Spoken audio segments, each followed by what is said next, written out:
Greetings. It's been a while, so apologies for that. We've been very busy with a lot of things, personal stuff, professional stuff, and also the hobby. I'm finishing up 2 armies. Hopefully they will show up on the channel soon. One of them is Blades of Khorne and the other one is Sylvaneth. And we're already getting ready for the new season that's coming out next week. So I'll probably be posting a new battle report just to say goodbye to season 2 very soon. Hopefully I'll have the time to do that. In the meantime, as promised, I wanted to do something a little bit different. So I wanted to report back to you on a relatively significant tournament we had here in Portugal 2 weeks ago called Epic GT. We're a relatively small community, but we're growing and we're pretty competitive already. So I think it's nice in a small country to have this type of activity, even though I know that a lot of other communities out there play a lot more than we do and have a lot more variety than we do. But we have good players, so it was a tough tournament. It was 10 players, 2,000 points, match play rules. We only knew about the battle plans after submitting the lists, the rosters. I'll let you know who played. So one OBR, which was me. I chose OBR to go to this tournament. One Iron Jaws player, Gloomspike Gitz, Soul Blight, Seraphon, Flesh Eater Quartz, Caradron Overlords, Nighthaunt, Ogre, Maw Tribes, and Beasts of Chaos. We had a scoring method which was based on tournament points and then victory points and strength of schedule. I would rather have strength of schedule before victory points, but this was the way it is. So it was based on how many victory points you did, and the difference between them at the end could play out and have someone higher than another person in the top positions. And that's actually what happened. So we had like 3 players tied at the top, or 4 players tied at the top, and they were decided by victory points. The victory was decided by victory points. We had 5 rounds, randomly chosen. Only the Worthy, Path of a Champion, Ours for the Taking, Realmstone Cache, and Nidus Paths. And let's go over to my list. What did I choose this time? So I don't like to choose the same faction in 2 tournaments in a row. So last time I used Slaanesh. I had a lot of success with Slaanesh. I actually love playing with Slaanesh, with the new Slaanesh. A lot of flexibility, a lot of dirty tricks, a lot of abilities to handle different types of opponents. So I love Slaanesh. I think they are a very strong tournament faction, actually. And I'm surprised they don't score higher than they are currently scoring, because I have a feeling that they are very competitive when used properly, when you train to use them properly a lot and go into a tournament with a certain mindset and a certain plan. But this time I think I had to choose between one of the other factions that I have, and I have a lot of them, but I hadn't gone to a tournament with OBR yet, so I was thinking they are pretty strong at the moment. They are very flexible, so I'll try it out. And I built this list before I knew that another 2 tournaments or another 3 tournaments out there had similar lists in the same weekend or in the weekends after that. So I actually built the list without knowing that a lot of people were actually thinking like me, because the lists that actually performed well at those tournaments ended up being relatively similar to what I actually played in this tournament. But regardless of that, I think it's pretty obvious that there are certain units in this army that behave very, very consistently in a transversal way. So they can be used to great effect along a great variety of battle plans and against a great variety of opposing factions. So let's start off. Ossiarch Bonereapers, which subfaction? To me, the choice was between two, basically. One of them I've been playing a lot, which is Mortis Praetorians. I think they are very, very strong with countercharge ability. It's not called countercharge, but it's basically a countercharge. It can decide games, but it's a very melee-oriented thing to do. Of course, it messes up with movement, it messes with opponents' charges, but it's a very melee thing to do. And I was looking into how do I reduce the weaknesses of this army, and we'll get to the weaknesses after this, the specific weaknesses of the list. But one of the weaknesses of the army is basically, for example, resisting heavy magic. Of course, you have healing potential, you have a good base armor save, and you have a good ward save. So that kind of compensates for the fact that you are a low model count army. But then again, if you face someone like Teclis or Croak or other magic heavy factions, you have the tendency to suffer a lot, especially your Galician champions. So the thought of losing the Galician champions in a setup where OBR they don't have that much variety in terms of battle tactics that don't rely on Galician champions, you have to protect them. You had already a way to protect them against magic, which is to take Immortus Guards, right? But I wanted to double down on that because I think the second subfaction that I considered and that I eventually took, Null Myriad, is just amazing for that. So if you go into a tournament with Null Myriad, you can at least ensure that your first turn you're relatively safe from debuffs, from mortal wounds, from other stuff, endless spells, things that can reduce movements, things that can make you hit less and wound less and whatever. So there are a lot of things out there right now, and even though they might not be magic heavy, if a certain type of spell goes in, it's not necessarily damage, you can be in a disadvantage because this army doesn't move that much. So any anti-movement spells are bad, and this army already struggles with the to wound characteristics sometimes, so any -1 to wound is already bad, etc. So Null Myriad for me in a tournament where I don't know who is taking what, but probably Lumineth, Seraphon, other stuff are showing up, was just an obvious decision for me. I'm already good at melee, or melee, so the counter charge was very interesting, but was just something that was already on top of a lot of flexibility we as OBR have in terms of command abilities. The grand strategy was a hard one because OBR struggled a little bit with the grand strategy. I ended up choosing the scales balanced because I was already planning on taking 3 units of Kavalos Death Riders, and this grand strategy is dependent on having at least one of those units at full health with the same number of models at the end of the battle.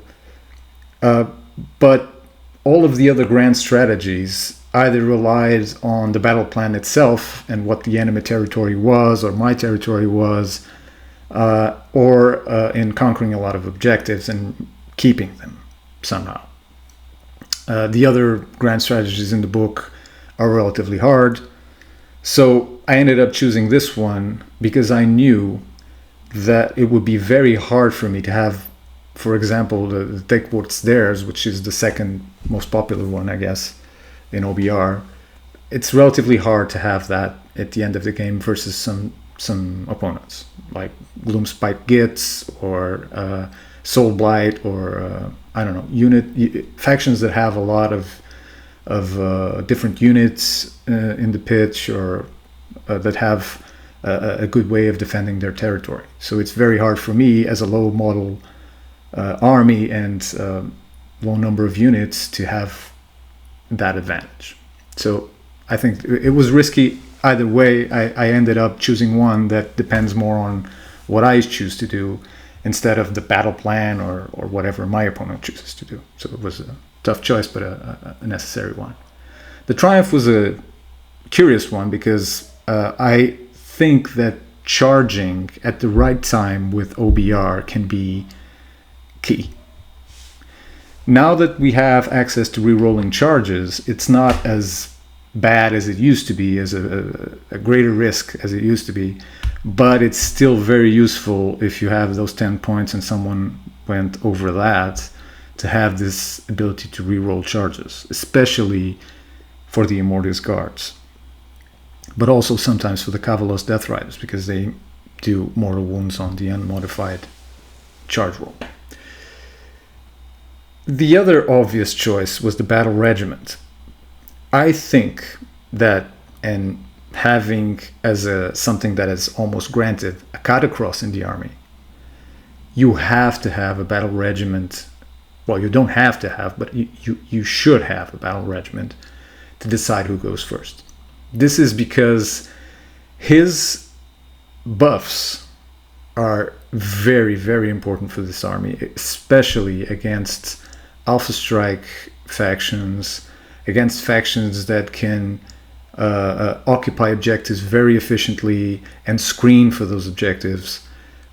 You don't have that much mobility in OBR, so you cannot just flank them or go over them that easy if they play well. So this was also an obvious choice.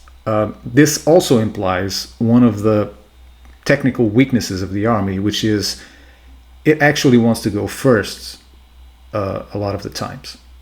This might result in getting double turned early on, but if you defend yourself relatively well, so if you just consolidate your position during the first turn and score a battle tactic, and I'll talk about which battle tactic I often chose as my first one, you ended up in a good position to be double turned without losing the game immediately, because you have good resilience, you already have your buffs up, you have already debuffed the main units of the enemy, and he will have to do tough choices because he doesn't know if he will have the double turn.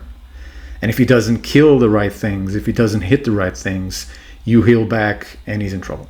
So even though I often, almost every time, went first, I admit it can be a disadvantage, but it's not that big of a deal. The other thing I want to point out now, going into individual units, is I thought about putting Arkan in this list.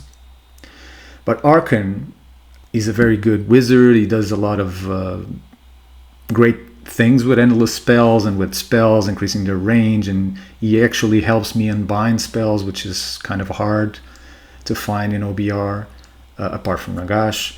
But he tampers with the Galatian Champions thing.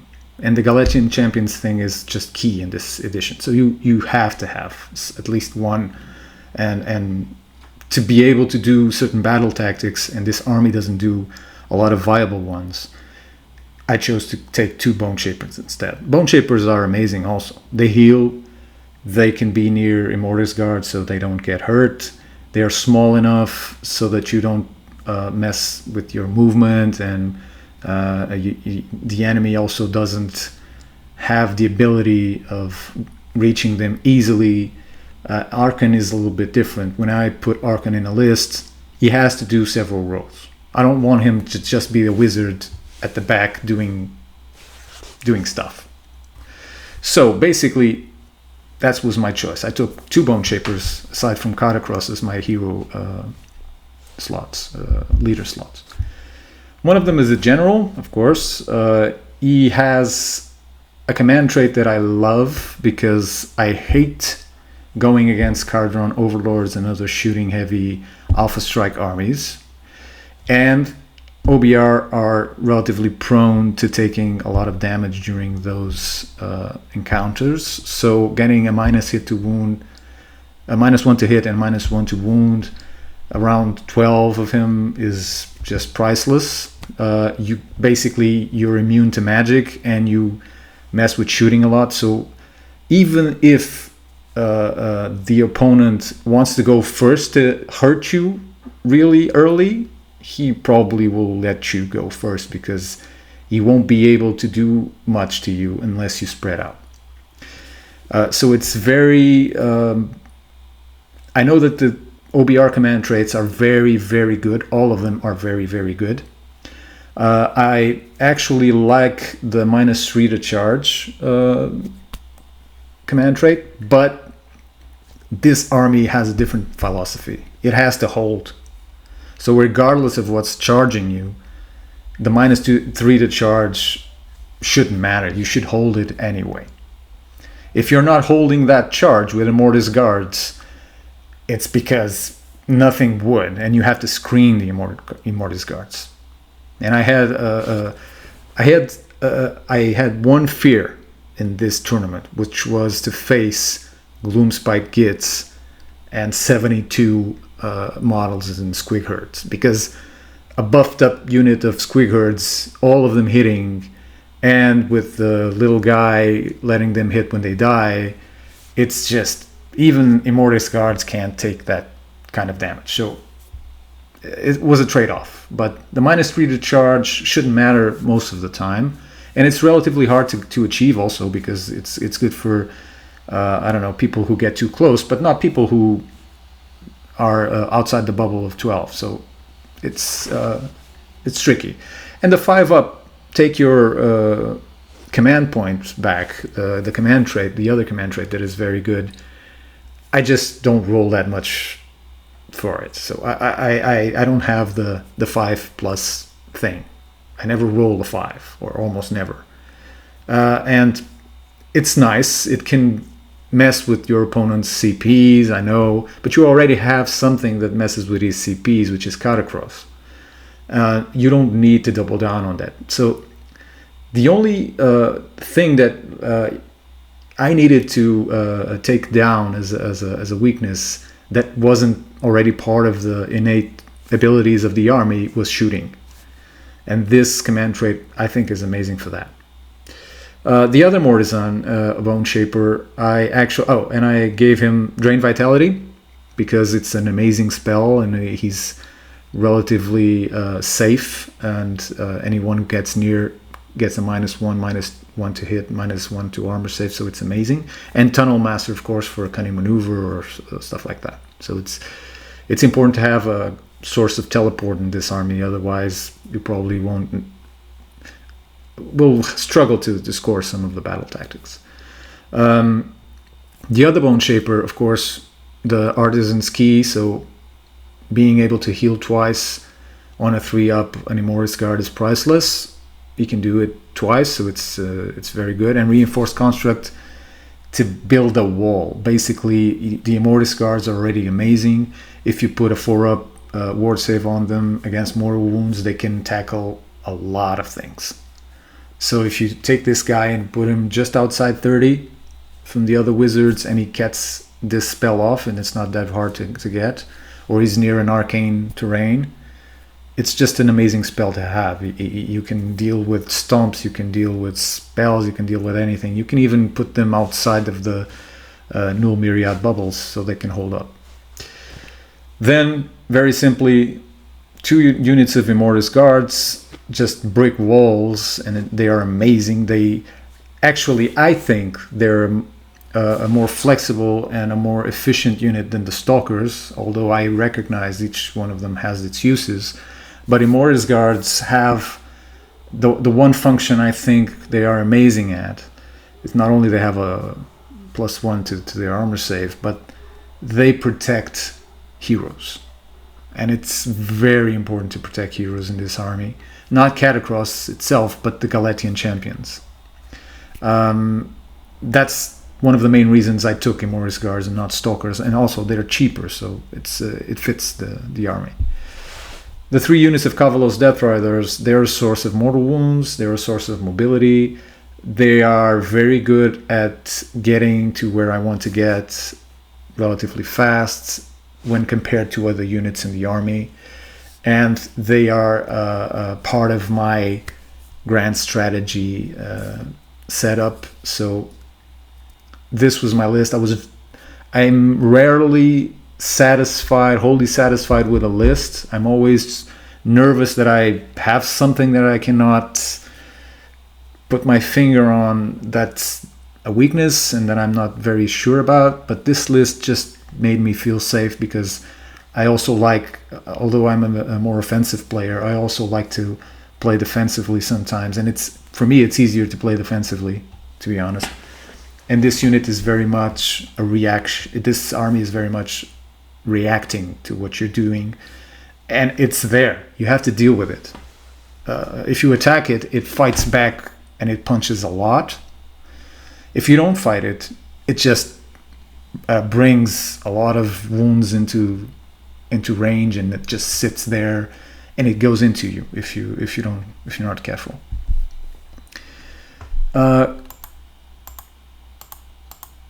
What are the strengths of this list? The main strengths. I think the main strength is resilience. I have 135 wounds. I have 4 healing attempts, 3 sources of healing. I have no battle shock. I have a 6+ ward, so that's part of the allegiance abilities. My minimum armor save is 4+, so it's very good for a death army. Cut across buffs this further, the whole battlefield, so it's 24-inch bubble, so it's amazing. You have magic immunity almost on a 2-up. You ignore all of the spells that are cast to 9-inch bubbles around the Bone Shapers. You have shooting debuff, so it's very, very resilient. I had, during my games, stuff thrown to me that none of the other armies I have would have ever held up against that and come back from that. And this army just takes a punch. It's very resilient. If you get these combinations together, if you sit tight, if you get your ranges in order, and if you position well, it's amazing in terms of taking a punch. It has a lot of good debuff potential also. At least 3 sources of -1 to hit from the spell, from the Bone Tithe, Nexus, and from Cut Across.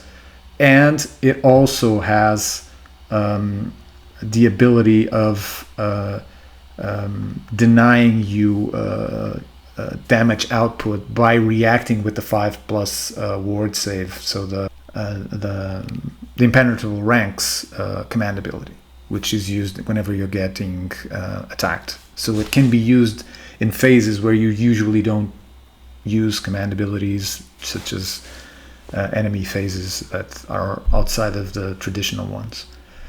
Also, a lot of good command abilities to react during the opponent's turn. The countercharge command ability, stealing command points on a 5+, a very diverse choice of command abilities, and you generate a lot of them. So it's basically an army that, although it may be small and although it may be low model counts, but it just does a lot of work in a lot of different phases of the game, including your opponent's turn.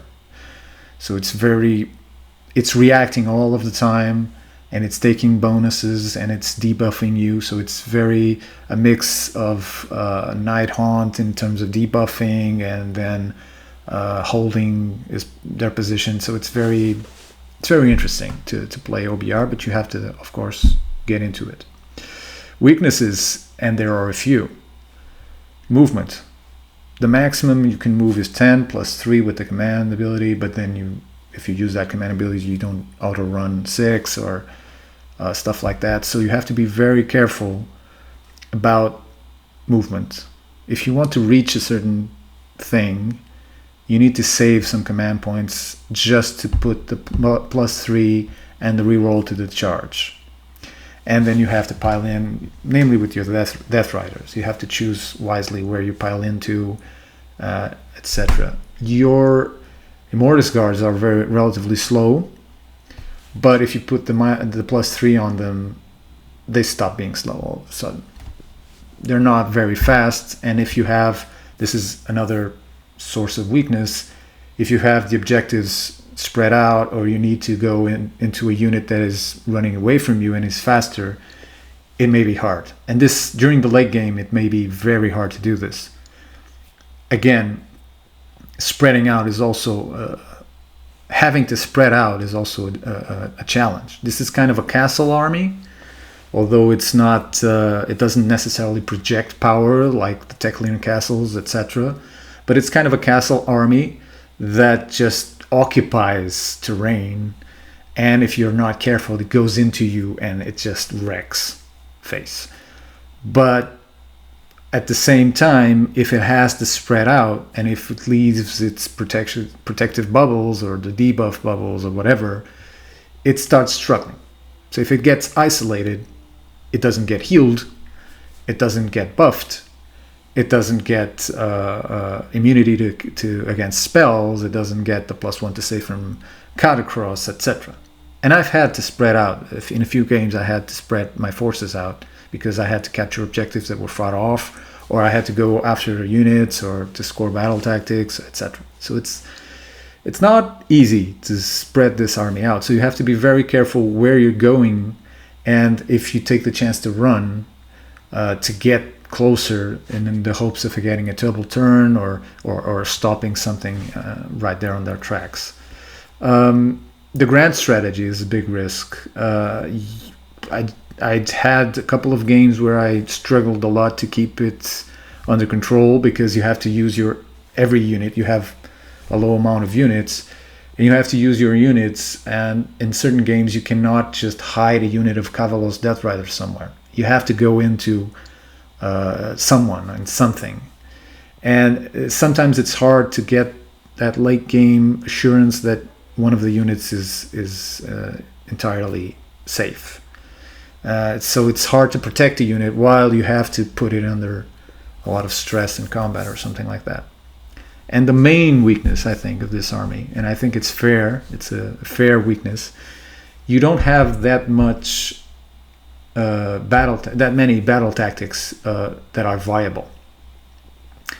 This army's battle tactics, the book, the battle tome, battle tactics, this specific list could only do 3 out of the 6, and one of them was almost impossible because you had to recover models from 3 different units, and in the Death Riders case, recovering models implies that you roll a 3 on a d3, or a 5 and a 6 to get 3.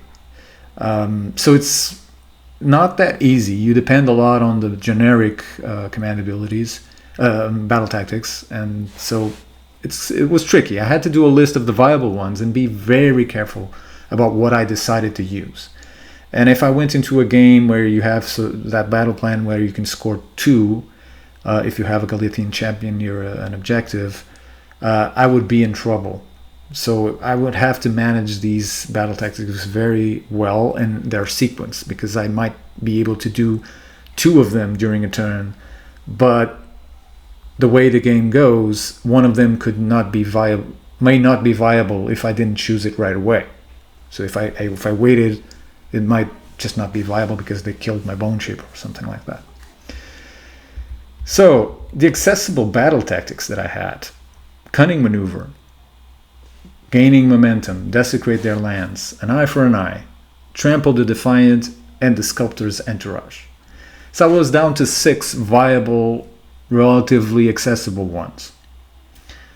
So given that the game has 5 turns, and that most games went into 5 turns, I really had to score my battle tactics. Also, my ability to deny battle tactics to my opponent is relatively limited because I don't have a Bellicor. I don't have that much in the way of screens that I can stop the enemy from getting to the objective. At least not the typical screens, the cheap ones. I don't have magic that messes with movement or that stops a unit from doing something. I don't have deep strikes. I don't have that many teleports. I have one. So I really needed to take care in terms of my own battle tactics, not as much as stopping my opponent from doing theirs. I would have to concentrate on destroying a lot of things that I thought would help them get their battle tactics and reduce the amount of battle tactics they had access to. The very hard ones, this one's mine, I'd had to kill someone with a Bone Shaper, which is not easy. A Manner of Honor, Lead the Assault, United Defense, all of them depend on having the Galatian champions doing things, and my Galatian champions are not that mobile, they're not that tough, and they have to be near the Immortis guards sometimes so that they don't get damage into them. So it was not that easy to position them at my will near objectives, and not all battle plans have objectives wholly outside your territory that are easy to get to. So Unfeeling Recursion is that one where you have to heal units, and it's not that easy because I don't have more tech guard that can ensure that I have models healed into a unit. As for my typical deployment, so basically most of the time I went for the castle. So Immortis guards in the front, cut across tight with the Immortis guards, and I'll explain why. The Bone Shaper general more or less centered around the middle of the force so that he spreads his bubble of -1 to shoot, to hit and to wound versus shooting. Of course, this didn't matter against certain opponents, so I skewed him to the right or to the left accordingly. The other Bone Shaper near the other Immortis Guard unit, so all of them relatively near the Immortis Guard so they don't take any direct damage. But this is also a two-way street, because if you put them close to the Immortis Guards and you don't protect them, you don't put the Immortis Guards in a way that they are not hit, the enemy might just hit them, the Bone Shapers, just to get wounds through and damage through to the Immortis Guards easier. So you have to be careful about that. But they're battle line. The Immortis Guards are battle line in this army. So shooting also cannot be directed at the Galatian champions unless you're in a sharpshooters battalion, which is not often the case. So you have to be careful about the ranges and how close are you to the Immortis Guard units. Also, Kavalos Death Riders are just screens. Whenever I thought I could be alpha struck, my Kavalos Death Riders were in the back. They were in the back, they were close enough to the Immortis Guards to make my opponent think twice if they had a good frontage, or they were just protecting the flanks or something from teleporting into the objectives or whatever.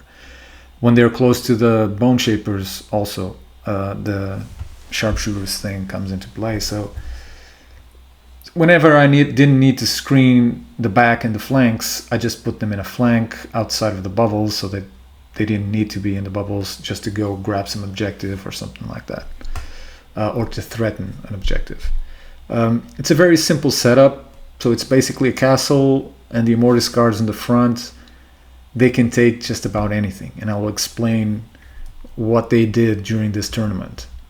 Some nice tips. And I have this for every army. Use terrain to your advantage. Terrain is huge at stopping big models with large bases, stopping pile-ins, funneling your enemy's hammers. It's just, you have to use terrain to your advantage. This is true for most of the armies I play with.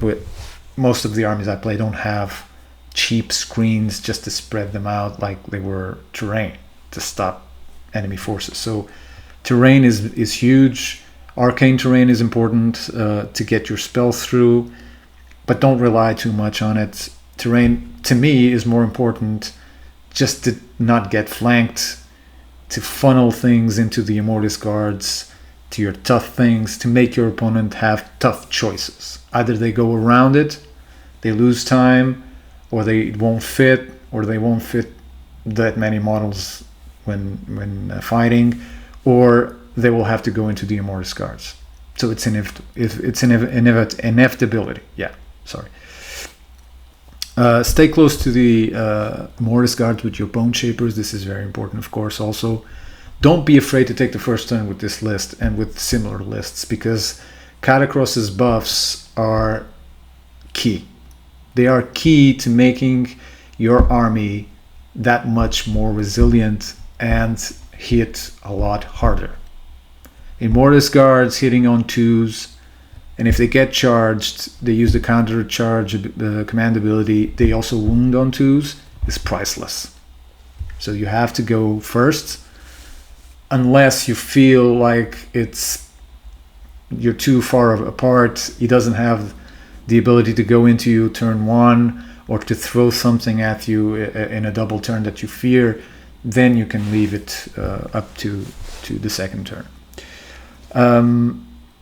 Beware of your Kavalos Death Riders models, because you need that grand strategy to go in the end. Remember to use the counter charge command ability.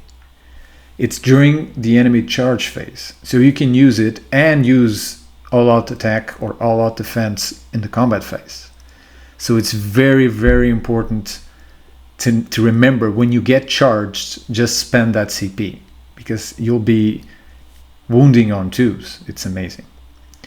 The Immortis guards actually had I had one fear, which was monsters roaring at them and not allowing them to have all-out defense. But then again, they have a +1 from Catacross, and I often cast whenever I had the first turn and I didn't have any range for enemy units. I almost always ended up casting Mystic Shield on them. So they are 2 up in terms of save, so they are effectively saving against Rend at 1+. When defending against mass mortal wounds, and this was my fear against Gloomspite Gitz, screen with the Kavalos Death Riders. I actually didn't do this one of the games. I played twice against Gloomspite Gitz. I didn't do this during the first game, and I ended up suffering a lot on that account. So lesson learned, the second game, even though I didn't actually do it at the first turn, I ended up doing it afterwards, and it paid off. I did some statistics before the game, before the tournament. How much heat could the Immortis guards take? They could take just about most of the things, but Gloomspite Gitz were kind of an exception, because the mortal wound output, the damage output, and the amount, just the insane amount of attacks. Also, nice trick, get Catacross at 3 inches, slightly less than 3 inches from the front of the Immortis guards. If some kind of hero tries to get into your Immortis guards and you have Catacross there, he's just toast, because whatever he kills from the Immortis guards, you get close with Catacross and he hits him with the bottom line of the table, which is amazing, and actually happened once. What did I face? The worthy battle plan was against Flesh Eater Courts. Very good player, very thoughtful about what he did, and he thought a lot about his plays and etc. He ended up throwing the Ghoul King on the Terrorgeist against an Immortis Guard unit, and just regretted it. Also, his flayers. It was on a blister skin list. He had a lot of flayers. I'll put up the lists against the people I played with in the video's description. the flayers just bounced off the Immortus guards. The Immortus guards just then ravaged the things. I ended up winning, but we only did 3 turns, so 3 rounds, because it took a lot of time each turn, and we ended up not having enough time to go further into it. So I ended up winning, not by a lot, because that game was clearly a game where OBR needed to go into the 4th and 5th turn to make a difference, because I just didn't die. And he kept dying with a lot of things, so he kept summoning, of course, also. But most of his army was dead by turn 3, and most of my army was alive. I think I lost just a unit of Kavalos Death Riders or something like that, and he lost most of his Flayers, he lost the Terrorgeist, he lost one of his heroes, a lot of ghouls. So interesting game. Feck is not that weak as some people might think, although it's an outdated book. It still has a lot of tricks, hitting twice, etc. So I actually, this Ghoul King on a Terrorgeist came in with +2 attacks, I think. A lot of buffs into it.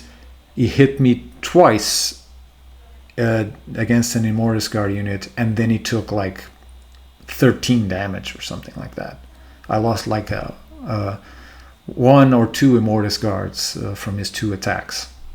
He had the debuff, of course, -1 to hit. So that was an interesting game, and a win for OBR. Path of a Champion against Orangeos. Kind of the same story again. The mawcrushas. And I get this feeling that, and I was talking about this later, I get this feeling that people who have the mawcrushas, who have the Ghoul King on Terrorgeist, they are used to going into things and destroying them.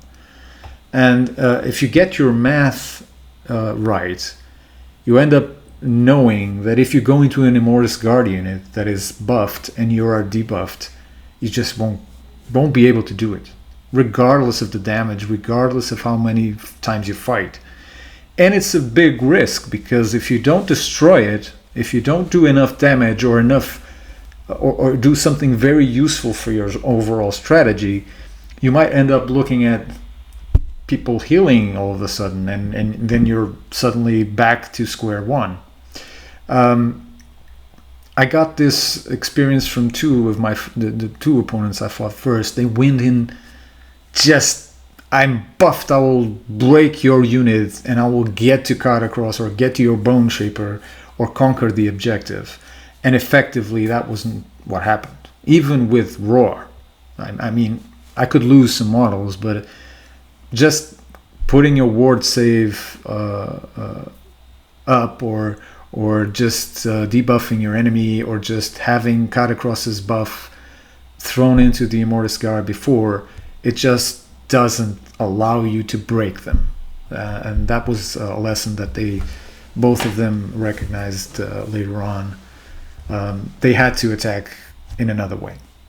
But if you position yourself relatively well, and if you have this plan of what you're going to do next, you might end up forcing your opponent somehow to either make mistakes or to risk his main pieces, trying to break that unit, because that unit has already moved forward and it's already in the middle, and it will go into something and it will affect your objective control if you don't do anything to it.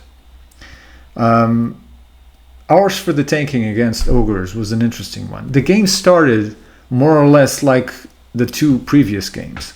Oh, by the way, against Iron Jaws, after that it was just a mess, because nothing could get through the Immortus Guards, basically. They were properly buffed. He didn't have any anti-magic characters or any wizards, so I kept buffing them with Mystic Shield and with anti-mortal wounds, wards, etc., or debuffing his units, and it was just hard. I mean, 6 mawcrushas charged 6 Immortus Guards, and they just wrecked them, because he was unable to get all-out defense on them.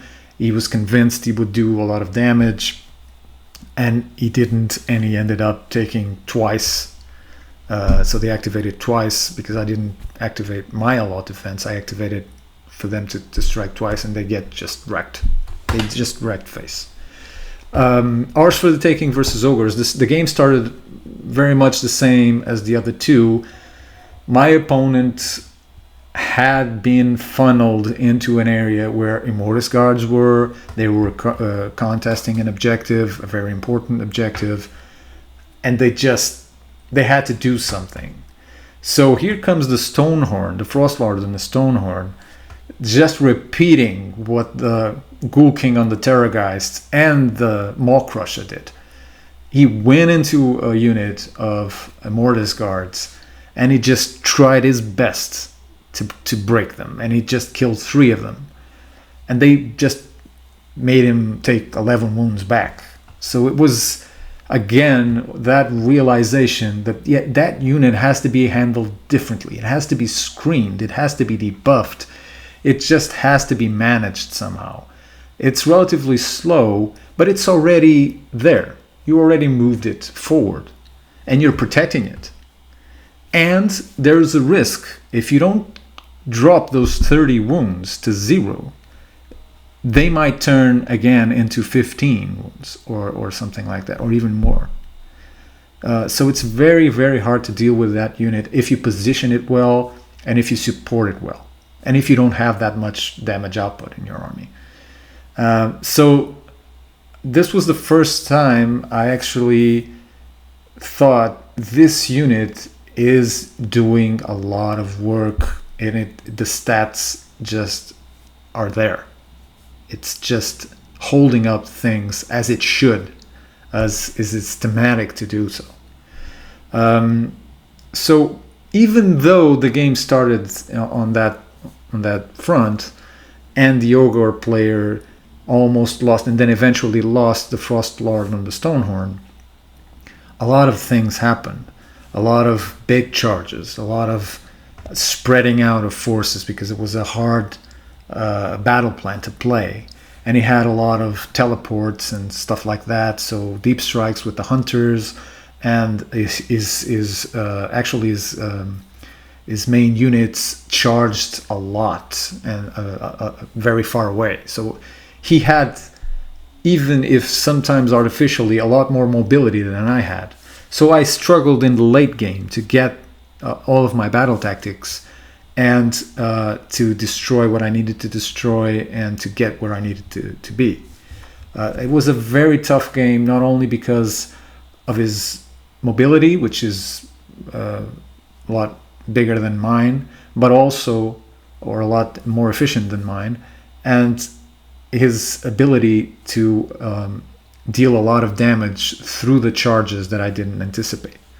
10-inch, 11-inch charges that took all of the sudden his battle line units into mine.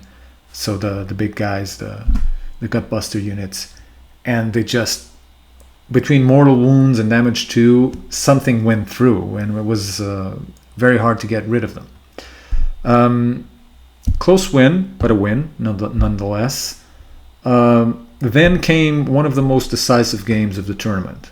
I played against a very good friend, a very good player that has Gloomspite Gits. His list doesn't have 72 or something Squighards. It only has a big unit of Squighard.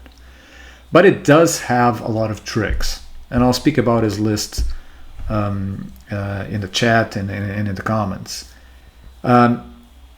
Basically, that herd, coupled with the 15 Boingruts and all of the tricks that he brings with the Underworld's Warband and with his Squig Boss and with the Loon King, etc., it's a very, very hard army to tackle, because you're looking into a lot of wounds, a lot of mobility, a tremendous amount of damage, and the ability to fight on death. And if you conga line it into your enemy's territory, that unit is just nuts, because it's crazy efficient. You not only you project damage, and you project it very well, You force your opponent to hit you, you fight again, and then you battle shock. You take a battle shock test, and then you mortal wound him. And then you can bring the unit back. This was already a tough thing to handle using other factions like Slaanesh, which is already one of the best ones to handle Gits, or even other more mobile and more shooty versions of certain factions. But with OBR, even though I am hyper resilient, I just get tagged by that unit, and it's just a tremendous amount of damage. So what happened in this game was, okay, I have to go forward. I have to conquer the first. There was just one objective. The Realmstone Cache has this just one objective during the first turn and the second turn. It only explodes in the third one, I guess. And I just had to concentrate on the middle one. So I took first turn. I went in to the objective. I scored my battle tactic that has to be more design and an immortal discard in an objective that you control. And I just waited for it. I just had to hold that objective. I had to hope that he failed one of his charges, or that he thought I was just too resilient to go in. He went in, all in. Okay, so he went with everything he got. He went with the Bonereapers, he went with Squigherd, he conga lined his way back to the guy that makes them fight on death. He gave them all of the buffs, and he just charged the hell out of the Immortus Guard unit. He actually was the first player, the only player in this tournament to destroy an Immortus Guard unit on a first go. Okay, it's fair to say that he spiked some of his dice, namely during the charge. He did like 11 mortal wounds or something like that. But even though he did that, I positioned badly. I should have left my Kavalos Death Riders screening my Immortus Guard units. So I was the Lord of Hubris during that game. I thought they would hold up. One of the units did, the other one didn't. The other problem with playing Gloomspite Gits, and I have to say this, it's more of a logistics problem, because it's so many attacks, so many models, so many things to take care of. The fight on death, the mortal wounds, the taking out of the models, the battle shock, the bringing back the unit, the moving the unit to D6 or D6 or something. There's so much at play that it takes forever to do all of these things. Rolling like 60 dice or 70 dice, it's just nuts. And I have to defend myself from those dice, and then I have to attack him back. And he takes back the models, and then he attacks again. It's just crazy. So we ended up doing just 3 turns. And guess what? He double turned me from the first turn to the second one, from the first round to the second one. So even though it just wiped a lot of my stuff, I was able to fight back. And during the third turn, I wasn't in that much of trouble as I thought I would be.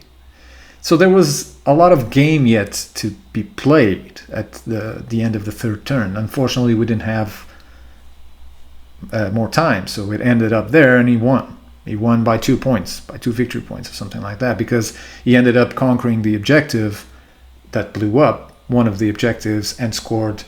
I have 2, I have more, and when it was my turn, I didn't get to go into his objective, so I just scored 1 point. Regardless of this very hard matchup, I think that it's one of the few armies that can just have a damage output that just destroys anything, and it has some rules that need to be tweaked. I mean, fight on death for a squeak horde or something, it's just nuts, and it takes forever. Please, GW, correct this.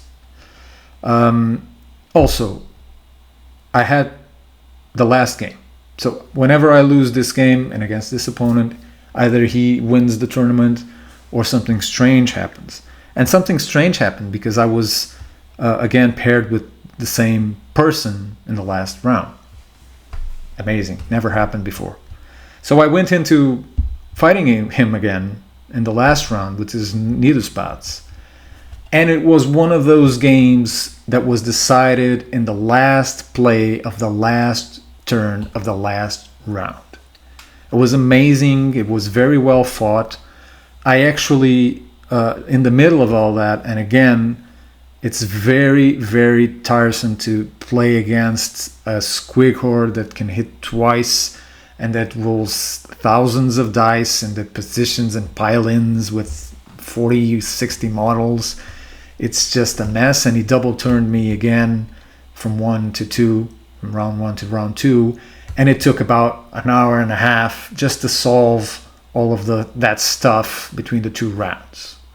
So we ended up not having that much time to play the rest of the game, but enough time for me to recompose myself, to handle the squig horde, and to get into his territory, finally, to get to the 5th round. And when I got to the 5th round, I started getting into his characters, I started getting into his objectives, and I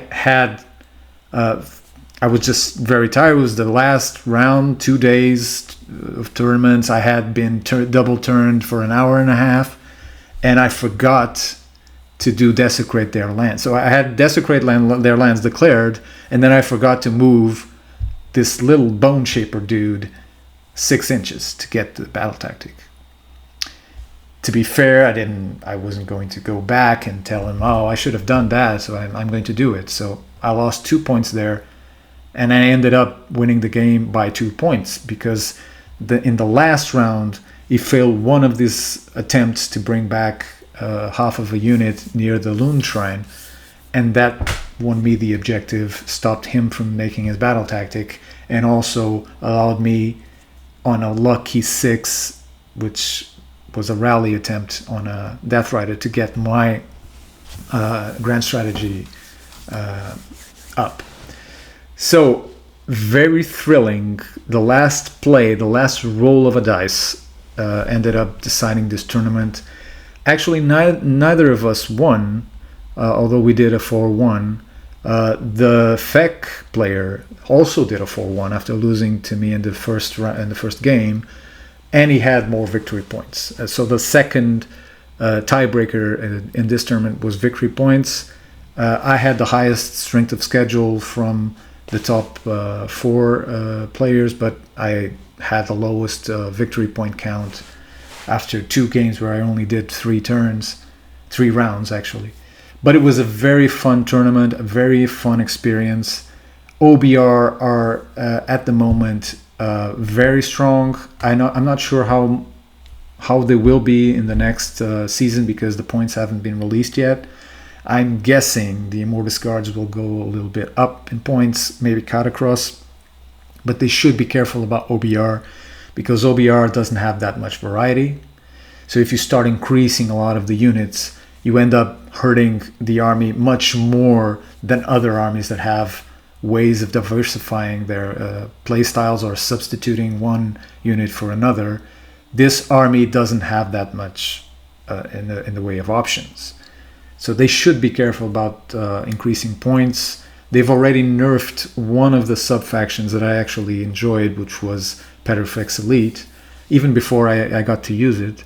I think they went a little bit too far with the Harvester also. But regardless of that, it's still a very strong army. It reacts a lot to a lot of different things. It's very strong in a tournament setting, at least currently. If they take out the Galatian champions and put more focus on wizards, it might change a little bit, but I'm not sure it will change that much because Null Myriad, for example, is amazing in the new season. You can throw any spell at OBR, they ignore it on a 2-up. So very happy to be in this tournament. Great environment, great players, great list. I just enjoyed the list a lot.